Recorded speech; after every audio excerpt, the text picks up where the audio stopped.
Hey there and welcome back. Today we are diving into the world of China Airlines and uncovering the secrets to effortless flight management.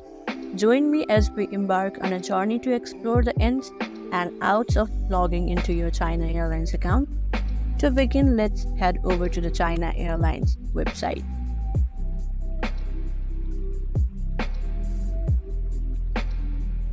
Now click on the China Airlines to access its homepage. Now to access your account, locate the login button and click on login.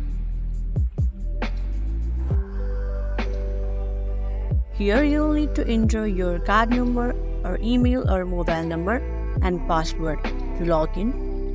Now if you have forgotten your password, click on forgot password to reset your password. Now if you don't have an account, you can also continue as a guest by clicking on that.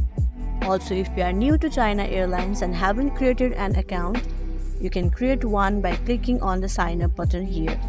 Well, that's it for today. Thank you for joining in, and if you found this guide helpful, be sure to give it a thumbs up and subscribe to our channel for more travel tips.